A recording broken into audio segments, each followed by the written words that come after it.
Thank you. So I'm Bernadette Thomas. I'm the Greens candidate for the Upper House in the Western Metro region. And I also would firstly like to pay my respects and acknowledge the traditional owners of the land on which we meet today.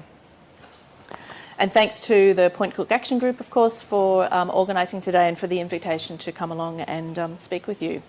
So I live in the inner west. I've lived there for about 15 years. I'm a renter, which means I've lived in 3 or 4 suburbs, I think, in that time, and 5 different houses. I'm a long-time local government professional, working mainly in community engagement, in waste management and in environmental protection. For the past 12 years, I've worked as a senior manager in sustainable environment at Hume City Council, which is a similar growth area to the outer western suburbs. So I understand the need for infrastructure and planning for infrastructure to be done early, and for that infrastructure to be provided as communities grow, not for communities to be waiting for sometimes 10 and 20 years for infrastructure that's promised when people move into new suburbs.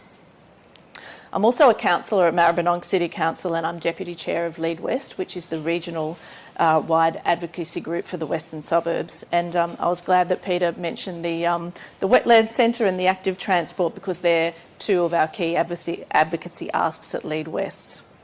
I really do like local government, but what I found in working there for 20 years and since being a councillor, that there are limits to the legislative ability to create some of those sustainable and substantial change that our communities need.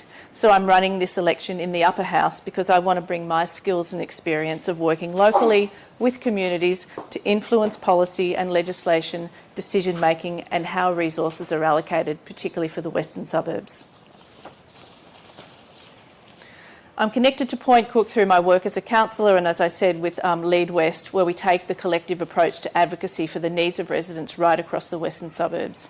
And in my volunteer work with women and mentoring, I've supported women who have found themselves caught up in the justice system across the West, supporting them by attending court, legal aid, police visits and supervised visits with their children, or helping them find work and study placements.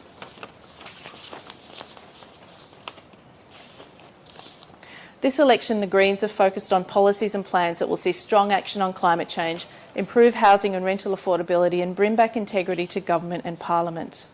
Our plan for public transport includes 3,000 extra renewable powered electric buses running across our suburbs, with routes determined by the greatest need.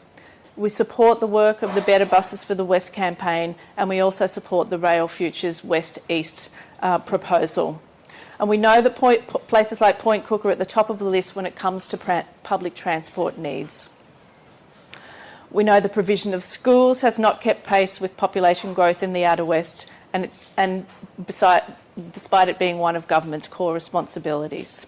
We also know that increasingly parents are putting their hands in their pockets to pay for out-of-pocket expenses. And the Greens plan includes funding to abolish voluntary fees, subject costs and digital devices, funding to hire more teachers and support staff and on better pay and conditions, reduce class sizes and better support for disadvantaged students. As Joe mentioned, the people in Point Cook know better than most the difficulties in accessing a GP, one who might bulk bill, and for public dental services. So our plan is to employ more free GPs and nurses in the postcodes like Point Cook that need them most, invest additional funds in public dental to reduce waiting times, which I think is up to about 2 years at the moment, and make ambulance cover free for those without public health insurance. And we've also heard recently in the last few weeks the news of inadequate access to mental health professionals, which is why our plan also includes funding to employ more psychologists and psychiatrists in schools and public health clinics to minimise the out-of-pocket expenses for people who need these services. So as Jasmine and Peter mentioned, they've outlined an enormous list, I think, of backlog of infrastructure projects from the WIF to schools, childcare, public transport, aquatic centres, community hubs and libraries. And it's an enormous list, and it shows just how much investment is needed in our growing communities. We've previously had Greens in the Upper House, and we were able to work with communities on the issues that mattered on the ground to people to improve their daily lives. So I hope that this election you'll consider us with your vote. Thanks. Thank you so much.